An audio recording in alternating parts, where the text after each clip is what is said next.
Hello my dear students, our today's video it is about deficient demand. What is meant by deficient demand? What it means?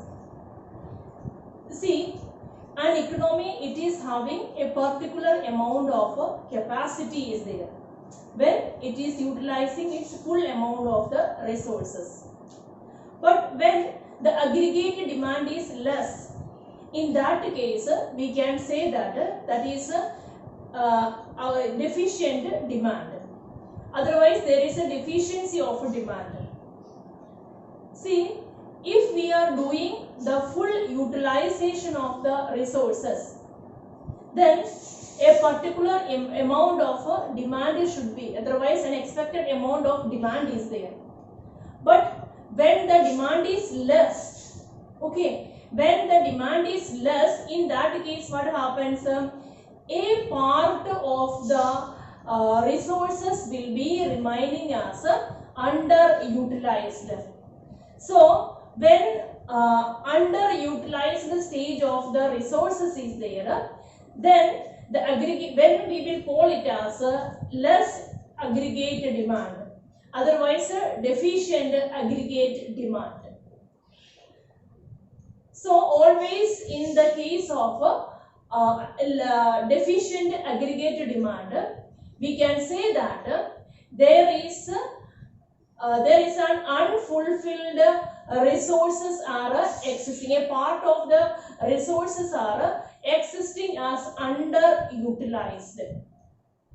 Then students,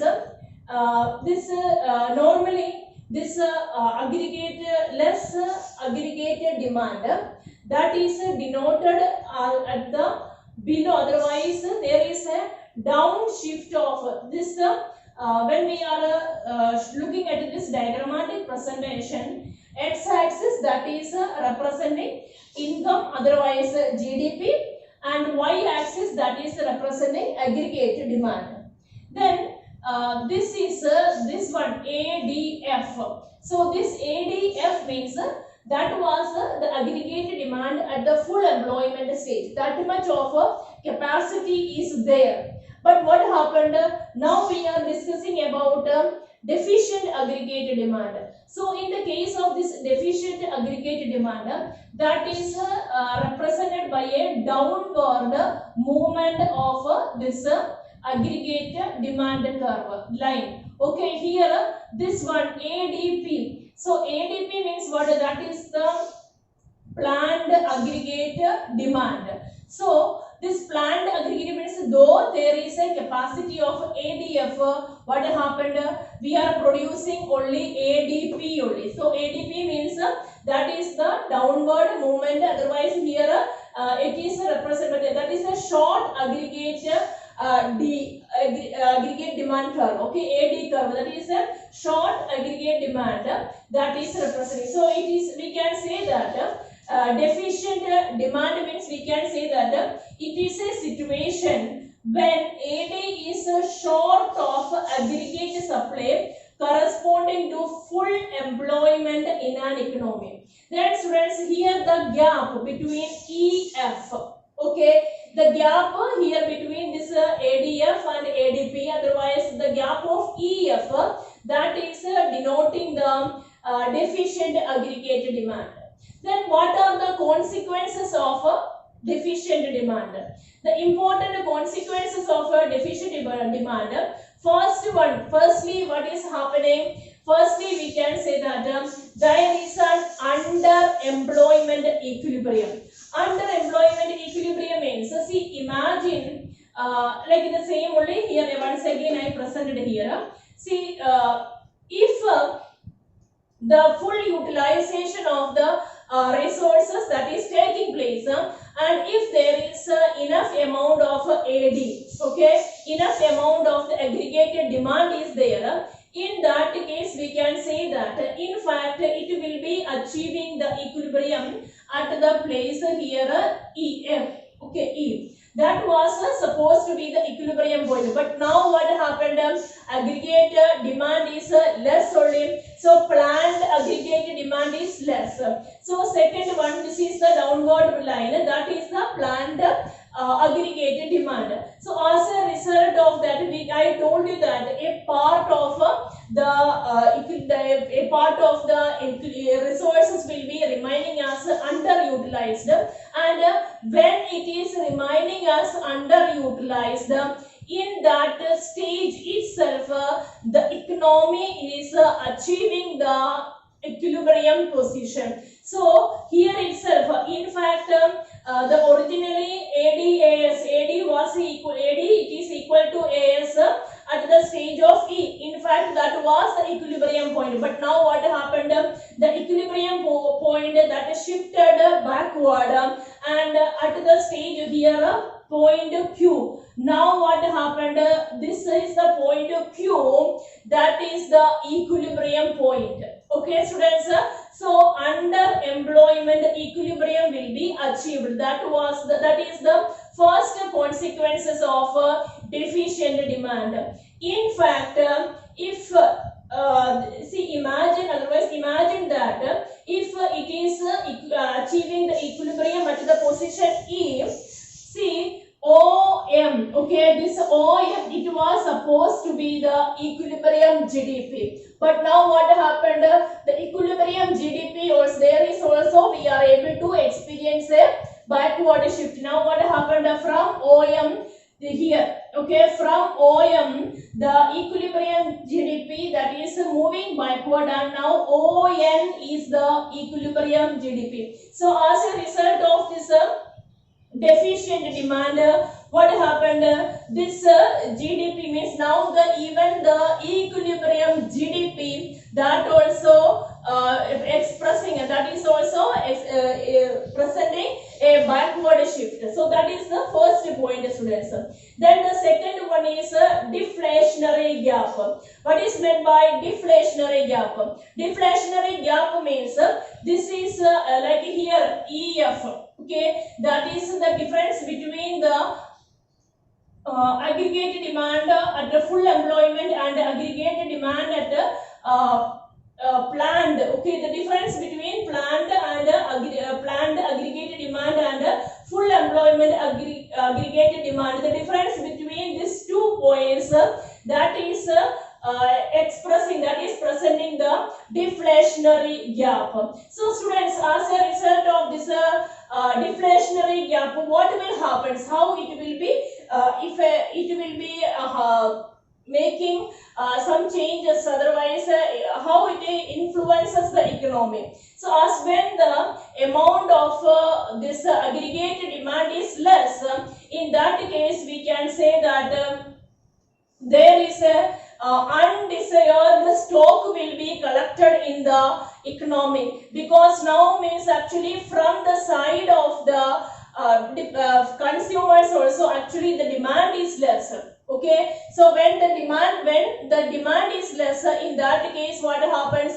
It will be leading to a situation of undesired stock, and when undesired stock it is there, it will be another problem will be generated as a result of that. That will be a loss of profit, because actually when this full amount, good amount of the aggregate demand is there, and if there is no chances for undesired stock, then it will be helping the economy for generating more amount of the stock. But now here what happened? It will be leading to a stage of undesired stock. Okay, students. So what all are the points we discussed? Firstly, we discussed that there will be this. Firstly, we discussed what is the situation of deflationary deficient demand means. Then here we discussed about the consequences of deficient demand. The consequences of the deficient demand, first one we discussed, it will be leading to a situation of underemployment equilibrium. Second point we discussed, that was the deflationary gap, and third one is undesired stock, and this undesired stock will be leading to a stage of loss of profit. So students, now when we are discussing about this deflationary gap, otherwise deficient demand, see what are the reasons behind this.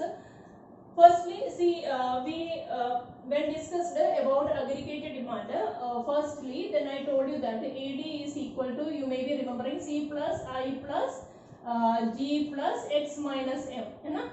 I hope all of you are remembering. These are the components of aggregate demand once we discussed. And if we are discussing about a two-sector economy, in that case, the components of aggregate demand that we are only considering C plus I. C means that is the household consumption expenditure, and I, that is the investment expenditure. Then see students, when this aggregate demand is less, okay, when aggregate demand is less, in that case, when we discuss for a two-sector economy, in that case, both this C and I, we can say that that is in a down state, otherwise less, fall, okay, that will be less. And if we are considering for a like a four-sector economy, in that cases, like consumption also, investment also, government expenditure also, and even export, that is also less only. And only one factor will be more, that is import, otherwise M. Only M factor will be more, otherwise all other factors will be less only. Because M means actually that is creating, because we are exporting from the another country, na? So that if that is more, it is having another impact. So these are about aggregate demand. And when see, if a stage of aggregate demand is existing in an economy, how can we overcome? Okay, for that both the government and Reserve Bank of India, otherwise the central bank of a particular country, they are having some of the measures. There are measures to overcome the stage of deficient demand. Like it may be by increasing, like in the stage of aggregate demand, actually we have to inject more amount of liquid cash to the economy. When we are injecting more amount of liquid cash, that will be promoting the to develop, that will be help to increase the aggregate demand. Like in that case, government, for example, few points I will be just mention, because one video we will be preparing only about this measures. Just I will just tell you that by increasing the government expenditures, like government, they are spending more amount on the public work, otherwise on education, these different works. As a result of that, what will be happening, we are able to inject more money to the economy. Otherwise we can say when they are charging less amount of the tax from the people will be having more amount of disposable income with them, more amount of money is there with the people. So that also will be helping to promote the to increase the aggregate demand. Then sometimes we can also say that like if we are thinking about the central bank also will be making different steps for making the cost of loan in a cheap way. The central bank will be adopting different steps. So these different steps are followed by the central bank, and government will be helping to come out from the situation of deficient aggregate demand. So students, these are the topics for today's discussion. Okay.